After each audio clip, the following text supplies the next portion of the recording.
பிரபு. இன்னைக்கு நம்ம திருக்க மீன் குழம்பு எப்படி செய்யறதுனா பார்க்க போறோம். இந்த திருக்க மீன் ரொம்ப இடுப்புக்கெல்லாம் ரொம்ப ரொம்ப ஸ்ட்ரென்த்து. அதனால பெண்கள் நம்ம அதிகமா இதை சாப்பிடணும். குழந்தைங்களுக்கு இப்பவே கொடுத்து பழகுங்க. இந்த ரெசிபி பார்க்கறதுக்கு முன்னாடி ஃபர்ஸ்ட் டைம் இப்போதான் எங்கள் சேனல் பார்க்குறீங்க அப்படின்னா மறக்காம வசன குக்கிங் சேனலை சப்ஸ்கிரைப் பண்ணிக்கோங்க. பக்கத்தில் இருக்க பெல் ஐக்கானை கிளிக் பண்ணிக்கோங்க. அப்போதான் நாங்கள் போடுற வீடியோஸ் உங்களுக்கு உடனுக்குடனே நோட்டிஃபிகேஷனில் வியூ ஆகும். இப்போ எப்படி திருக்க மீன் குழம்பு வைக்கிறதுன்றதை பார்க்கலாம் வாங்க.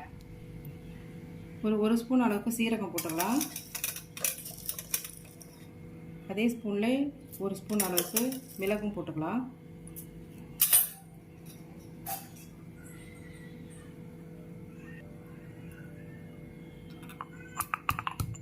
இதை நல்லா போட்டு உரண்டை நல்லா இடிச்சிக்கலாம் பொடியை. இது கொஞ்சம் நுணுக்கிட்டு பூண்டு ஆட் பண்ணிக்கலாம். நல்லா ஒரு கைப்பிடி அளவுக்கு பூண்டு எடுத்து வச்சுருக்கேன். அதையும் இதில் ஆட் பண்ணி நல்லா இடித்து எடுத்துக்கலாம்.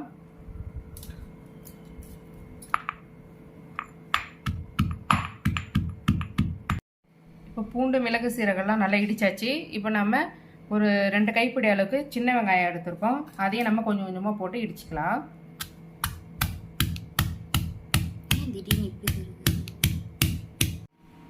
பாருங்க, இந்த அளவுக்கு நல்லா நசுக்கி எடுத்தாச்சு.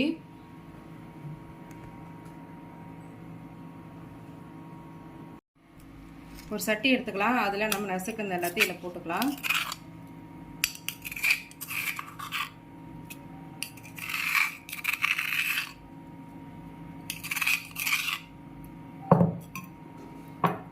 ஒரு 4 தக்காளி, மீடியம் சைஸ் தக்காளி நல்லா கோர்ஸாக அரைச்சி வச்சுருக்கேன். அதையும் இதில் போட்டுக்கலாம். ஒரு எலுமிச்சை சைஸ் அளவுக்கு புளி எடுத்து வச்சுருக்கோம். அதை கரைச்சி வச்சுருக்கேன். அதையும் இதில் ஊற்றிக்கலாம்.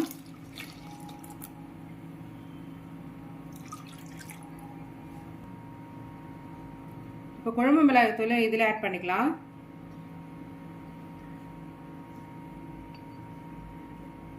ஒரு 4 ஸ்பூன் அளவுக்கு குழம்பு மிளகாய்த்தூள் ஆட் பண்ணியிருக்கேன். மஞ்சத்தூள் ஆட் பண்ணிக்கலாம். இந்த குழம்பு கொதிக்கிறதுக்கு தேவையான அளவு நல்லா தண்ணி ஊற்றிக்கலாம். நான் ஆல்ரெடி புளி கரைசல்லே உப்பு போட்டு நல்லா கரைச்சி வச்சுருக்கேன். கல் உப்பு போட்டு. ஏன்னா கல் உப்புலேயும் கொஞ்சம் மண்ணெல்லாம் இருக்குது இல்லைங்களா, அதனால் அதிலே போட்டு நல்லா கரைச்சி ஃபில்ட்ரு பண்ணி எடுத்துருக்கேன். ஒரு பச்சை மிளகாய் அதையும் ஆட் பண்ணிக்கலாம். ஒரு கைப்பிடி அளவுக்கு கருவேப்பிலை அதையும் ஆட் பண்ணிக்கலாம்.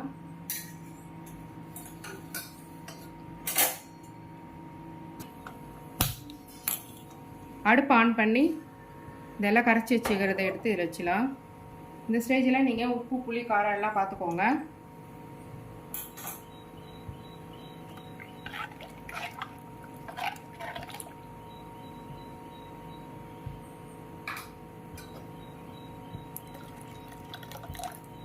எந்த அளவுக்கு குழம்பு வேணுமோ அந்த அளவுக்கு தண்ணி ஆட் பண்ணிக்கோங்க. இப்போ இதை ஒரு மூடி போட்டு நல்லா மூடி வச்சிடலாம். ஒரு 4 ஸ்பூன் அளவுக்கு எண்ணெய் ஊற்றிக்கலாம். இதிலே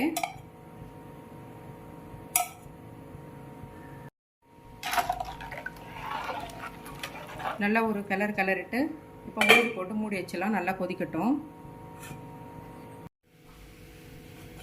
பாருங்கள், மீன் குழம்பு நல்லா கொதிச்சிட்ருக்கு. இது இன்னும் கொஞ்சம் நல்லா சுண்டின பிறகு நம்ம மீனை போட்டு இறக்கிக்கலாம். அடுப்பு கொஞ்சம் சிம்மில் வச்சுக்கலாம். கொஞ்சம் பொறுமையாக கொதிக்கட்டும். இப்போ குழம்பு நல்லா கொதிச்சு. இப்போ நம்ம மீன் ஆட் பண்ணிக்கலாம். இந்த திருக்க மீன் குழம்பு இந்த மாதிரி மிளகு சீரகம் இதெல்லாம் போட்டு வச்சா ரொம்ப நல்லாயிருக்கும். இது இடுப்பு எலும்புக்கெல்லாம் ரொம்ப நல்லது. லேடிஸுங்க அதிகமாக சாப்பிடணும். இப்போலேருந்து குழந்தைங்களுக்கு இதை கொடுத்து பழக்கப்படுத்துங்க. இன்னும் பெரிய பெரிய மீன்லாம் கூட இருக்கும். இப்போ பாண்டிச்சேரியில் மீன்பிடி தடை காலன்றதுனா சின்ன மீன் தான் எங்களுக்கு கிடச்சிது. அதை வச்சு தான் நான் உங்களுக்கு இந்த திருக்க மீன் குழம்பு செய்து காமிக்கிறேன். உங்களுக்கு கிடைச்சிதுன்னா நீங்களே அதுக்குள்ளே ட்ரை பண்ணி பாருங்கள். இப்போ இது ஒரு கொதி வரட்டும். இது சீக்கிரமாக வெந்துடும். அந்த மீன் ஒரு 5 நிமிஷம் ஆகட்டும், அதுக்குள்ளே வெந்துடும். இப்போ நம்ம மூடி போட்டு மூடி வச்சிடலாம்.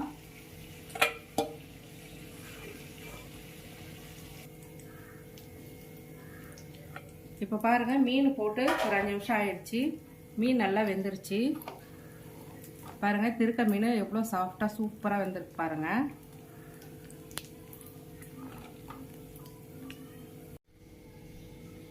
அவ்வளோதான் உறவுகளே, நம்ம இன்னைக்கு செய்த திருக்க மீன் குழம்பு ரெடி ஆயிடுச்சு. இது நல்ல மருத்துவ குணத்தோட இருக்கும் அந்த மீன் குழம்பு. ஏன்னா மிளகு சீரகம் பூண்டு எல்லாமே நம்ம நல்லா தட்டி போட்டிருக்கோம். இது ரொம்ப இடுப்பு வலிக்கெல்லாம் ரொம்ப நல்லது. இதை போல் நீங்களும் வீட்டில் ட்ரை பண்ணி பாருங்க. இன்னைக்கு நம்ம செய்த திருக்க மீன் குழம்பு உங்களுக்கு பிடிச்சிருக்கு அப்படின்னா மறக்காம வசனை குக்கிங் சேனலை சப்ஸ்கிரைப் பண்ணுங்க. பக்கத்தில் இருக்க பெல் ஐக்கானை கிளிக் பண்ணிக்கோங்க. அப்பதான் நாங்கள் போடுற வீடியோஸ் உங்களுக்கு உடனுக்குடனே நோட்டிஃபிகேஷன்ல வியூ ஆகும். இந்த ரெசிபி உங்களுக்கு பிடிச்சிருக்குன்னா உங்க ஃபேமிலி அண்ட் ஃப்ரெண்ட்ஸுக்கு ஷேர் பண்ணுங்க, லைக் பண்ணுங்க, கமெண்ட் பண்ணுங்க. மீண்டும் நாம வேற ஒரு ரெசிபியில சந்திக்கலாம். நன்றி, வணக்கம்.